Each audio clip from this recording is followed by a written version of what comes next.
Bueno chicos, ahora vamos a continuar con el método de Newton-Raphson para raíces múltiples. Este método es particularmente usado para polinomios que tienen raíces repetidas o múltiples. ¿Ya? Muchas veces pasa, como es el caso de este polinomio de tercer grado, que, bueno, como es de tercer grado, tiene tres raíces, dos de ellas están repetidas, ¿no? Hay dos raíces en uno, ¿no?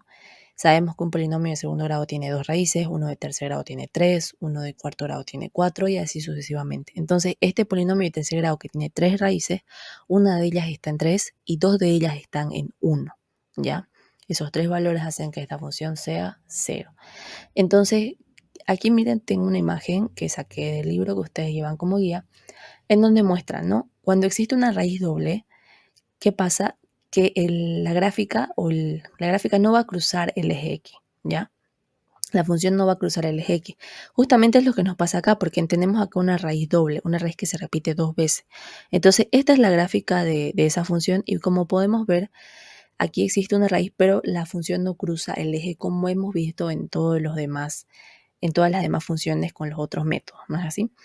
Cuando existe una raíz par, ya sea una raíz doble, cuádruple, 6 raíces repetidas, 8 raíces repetidas, va a pasar esto de que la función no cruce el eje X. Sin embargo, cuando tengamos una raíz triple, eh, tengamos una raíz que se repita 5 veces, 7 veces, etcétera, esa función, como se puede ver aquí en esta imagen, sí va a cruzar el eje X, ¿ya? Entonces, bueno, para este tipo de polinomios que tienen raíces repetidas, podemos usar Newton-Raphson para raíces múltiples. Entonces acá como dato tenemos la función, evidentemente, un punto de raíz aproximada inicial, que en este caso es 0, ¿no? Lo vamos a ir anotando, 0. Y un error soportado que nos va a decir hasta cuándo vamos a aplicar el método. Ahora, antes de empezar a aplicar el método, veo yo que en la fórmula necesito la primera derivada y la segunda derivada de la función que sea de datos. Entonces aquí yo ya las tengo calculadas, ¿no? Y bueno, sabiendo eso, voy a empezar a aplicar el método. En esta iteración, en la primera, y vale 0. Entonces yo voy a reemplazar eso. Va a quedarme x1 igual a x0 menos la función evaluada en x0 por la primera derivada evaluada en x0. Todo esto dividido entre la primera derivada evaluada en x0 al cuadrado menos la función evaluada en x0 multiplicado por la segunda derivada evaluada en x0, ¿ya? Entonces, aquí, ¿qué nos falta? Nos falta evaluar la función y la primera y segunda derivada en x0. Ya nos falta la función evaluada en 0, la primera derivada evaluada en 0 y la segunda derivada evaluada en 0. Si realizamos esa evaluación, vamos a tener un valor aquí de menos 3, 7 y menos 10. ¿Okay? Y lo voy a ir copiando acá en mi tableta. Menos 3, 7 y menos 10. ¿Okay? Aquí, x1, ¿a qué va a ser igual?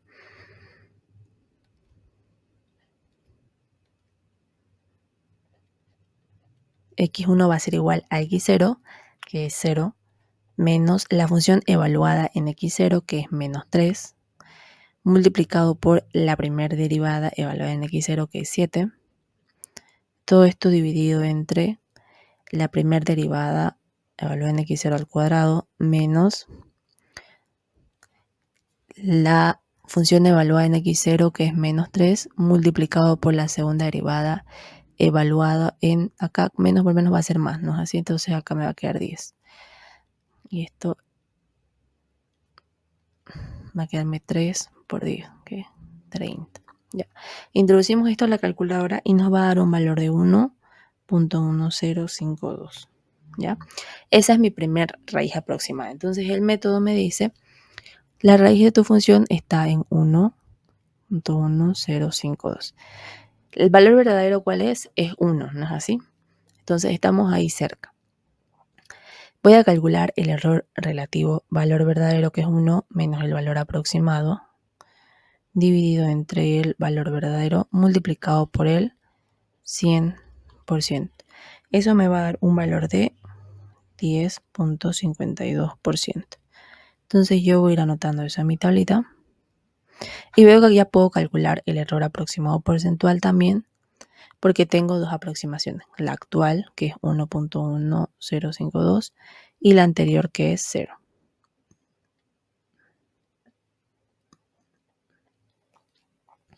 Todo eso multiplicado por el 100%. Y me va a dar un valor del 100%. ¿Ya? Entonces, 100% es mayor a 0.01. Evidentemente sí, así que hay que volver a aplicar el método. ¿Ya? Aquí reemplazo i igual a 1 en esta segunda aplicación. Me va a quedar 1 más 1, 2 igual a x1 menos la función evaluada en x1 multiplicado por la primera derivada evaluada en x1. Todo esto dividido entre la primera derivada evaluada en x1 al cuadrado menos la función evaluada en x1 multiplicado por la segunda derivada evaluada en x1. Ya, ¿qué necesito? Necesito la función evaluada en 1.1052. Necesito la primera derivada evaluada en 1.052 y necesito la segunda derivada igual evaluada en 1.1052. Eso me va a dar un valor de, acá me da menos 0.02, menos 0.38 y acá menos 3.36. Voy copiando eso acá. 0.2 menos 0.38 y menos 3.36. Y eso reemplazo acá, x1 que es igual 1.1052 menos la función evaluada en x1 que es menos 0.02 multiplicado por la primera derivada que es menos 0.38. Entonces quiere decir que este signo menos por menos se va a hacer más, así que no lo voy a poner. Acá es la primera derivada al cuadrado, o sea, menos 0.38 al cuadrado, menos la función por la segunda derivada. Ambas son negativas, así que va a ser positivo. Entonces, 0.02 por 3.36. Y este valor me da 1.0067. Esa es mi nueva raíz aproximada. Ahora, el error relativo. Valor verdadero, que es 1, menos el valor aproximado, que es 1.0067, dividido entre el valor verdadero, que es 1. Esto multiplicado por el 100%. Esto me da un valor de 0.67%. Y es lo que voy a ir anotando en mi tabla.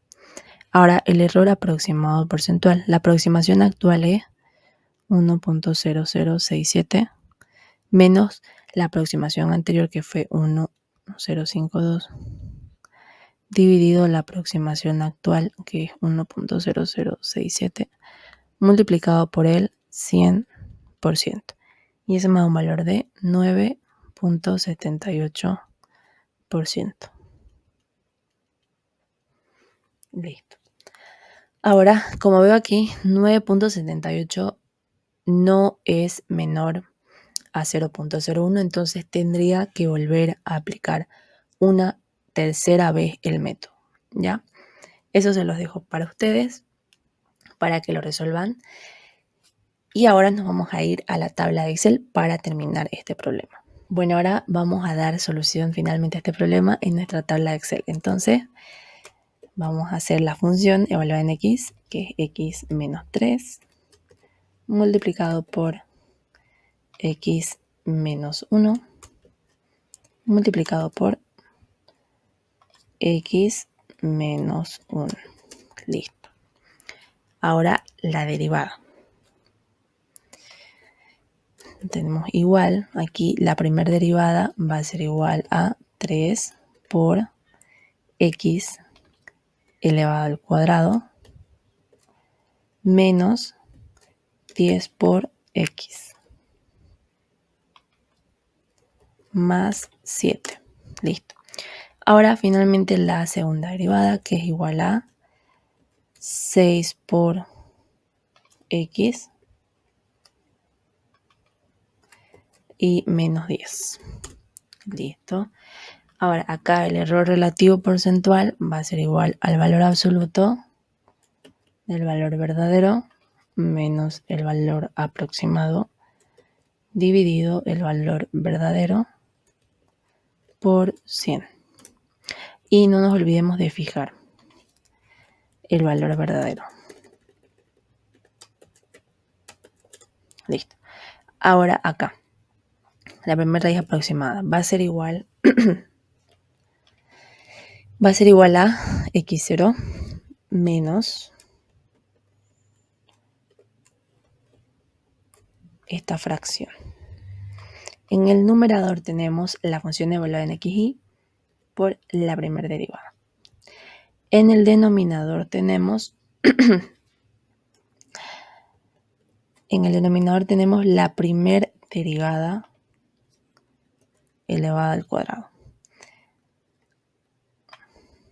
Bueno, un rato se me salió. Listo. La primera derivada elevada al cuadrado menos la función multiplicada por la segunda derivada. Listo. Ahí está. Y tenemos ese valor. Ahora, aquí simplemente es, aquí nos falta el error aproximado porcentual absoluto de la aproximación actual menos la aproximación anterior dividido la aproximación actual por 100. Listo. Ya. Si recordamos, estos eran los valores, ¿no? Nos habían salido 10, 100, perdón, 10. Sí, entonces vamos a seguir bajando hasta que el error sea menor a 0.01. El error aproximado porcentual 0.3. Ahí, ¿no? Acá en 0.0002. Entonces, esta es nuestra raíz aproximada de respuesta. ¿Ya? Entonces, acá diríamos que después de aplicar 4 veces el método, se encontró una raíz aproximada de 1 con un error relativo porcentual de 1.41 por 10 a la menos 10% y un error aproximado porcentual de 0.00023%, que es menor al soportado de 0.01%. Y aquí termina este ejercicio.